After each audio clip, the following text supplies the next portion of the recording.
Much ado about scrapbooks. Am I right? Anyone who has an old or aging scrapbook in their life knows what I'm talking about. The tape is brittle. The glue has stained everything. The pages are yellowed, made from acidic paper. If you try to peel off a photo, you're left with a torn page and the back of the photo is a mess. Things like newsprint are a lost cause. They have become one with the album. There is no easy way out. Could it get any worse? Or perhaps we're just thinking about scrapbooks all wrong. Maybe we need to stop looking at the negative and start seeking out the positive. Despite the fact that they may be crumbling before our eyes, maybe we should be thankful for these old scrapbooks and albums. I'm always excited to see these stacks of old deteriorating papers. And I'm here to tell you why. Hi, my name is Lindsay Smith with Exhibit Smith. I'm rethinking the way we save our stuff. I help people interpret, preserve, and better understand the objects that make up our world. If you have a lot of stuff, it might feel overwhelming. But believe it or not, I truly believe that artifact and heirloom preservation can be both easy and fun. In fact, I've developed a series of introductory level workshops on this topic and others just to prove my point. Learn more about them at exhibitsmith.com. Back to the scrapbooks. If you're an archivist, curator, records manager, personal collector, avid scrapbooker, or simply someone who just has had old scrapbooks thrust upon them by a friend or family member, these bulky, awkward volumes might seem like an absolute preservation nightmare. Also, they're usually too big to stand up on a shelf and are often too wobbly to stand up on their own anyhow. So from a preservation and conservation standpoint, there are ways to deal with the physical issues that many of these old scrapbooks have. It might not completely get rid of the issues, but you can usually slow down any damage that's occurring. That's a start. For example, the entire album might need some added structural support, or perhaps the book's acidic paper is affecting the ephemera and photos that are mounted to it, in which case an easy way to alleviate or at least slow down that damage might be to interleave the scrapbook pages with acid-free tissue. Or if there are items in the book that really should be removed, you may be able to, or need to, send the scrapbook to a paper conservator for a comprehensive treatment. Now that can be pretty costly since it is a very detailed and time-consuming process that may or may not include the need to remove every single image and every single item from every single page, and then remove any and all adhesives and residue from each and every one of those items. Oof. And I would just like to give a shout out to all conservators everywhere, for you have a patience in your work that I do not have. So thank you for taking the time to be as detail-oriented in this line of work as you can be. There's my little shout out for the day. Shout out to conservators. Anyhow, in some cases, the conservation route is a no-brainer, but honestly, for many people, you may not think of that level of treatment as necessary for your needs. Okay, so the embarrassing part is all of this talk about preservation and conservation is actually not the subject of today's episode. Oopsie. So I'd like to apologize for really falling off the track there, but it's always good to understand your options. So, okay, despite everything I just said, I'm not focusing on the how and why we should properly preserve and conserve our scrapbooks. That's a whole different episode, of which I think I just told you half of it. Today, I want to take a step back. And despite any of the preservation issues you may see, I want you to look for the silver lining in these acidic monstrosities. Okay, I'm getting a little too dramatic. Did I go too far? What I really want is for us to be grateful for what scrapbooks are at their essence, their raison d'être.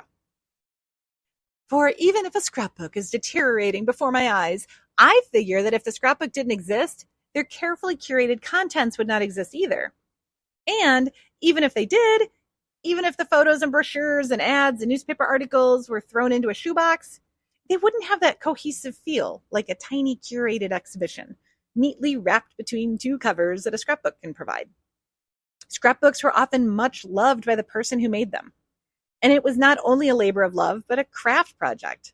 Scrapbooks are a means of expression. Sometimes they would be completed quickly, and other times they would be worked on for years.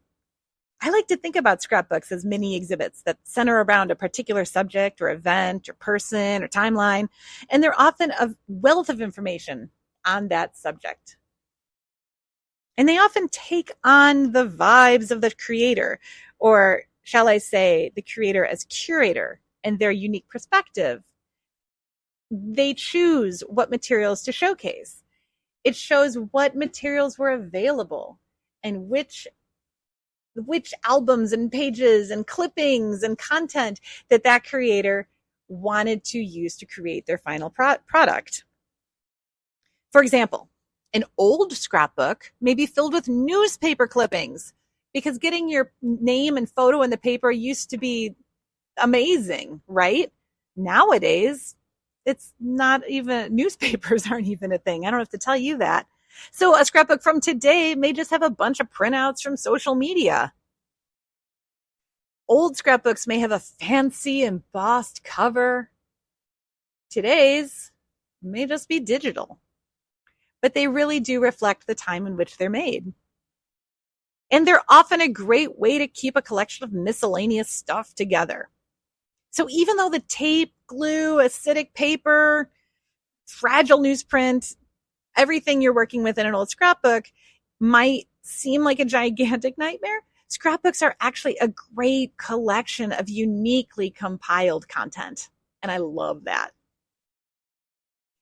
So, why they were made is completely different than how to preserve and care for them now.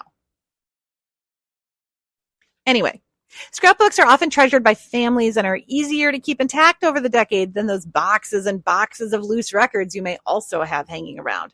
And if I had to choose between a poorly preserved scrapbook and having no records at all, I'd happily take the scrapbook any day of the week.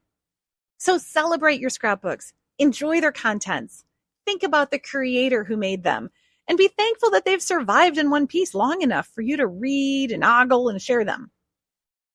And as far as their preservation, each has its own needs. But remember, their content has survived. And for me right now, that's the most important thing. Personally, I loved scrapbooking, and I made a bunch of scrapbooks as a teen. And this was shortly before that giant scrapbooking boom of the 2000s. Do you remember this? When scrapbooking craft stores were reproducing at alarming rates across the country.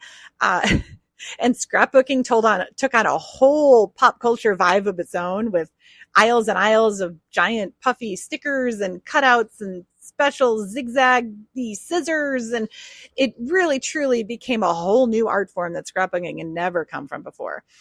Now, as I said, I came before that a little bit, and my scrapbooks were definitely on acid-free paper and had protective photo corners and a lot of rubber cement. And now those scrapbooks, the pages look great. The photo corners are fine, but all that rubber cement is reaping havoc on all of my old stuff. And I mean old stuff like 25 years old.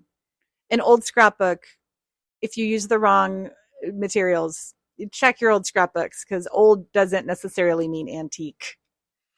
So that was me. That was me as a teenager. The 90s were a wild time for me. Instead of doing cool teenager things, I stayed home and made scrapbooks.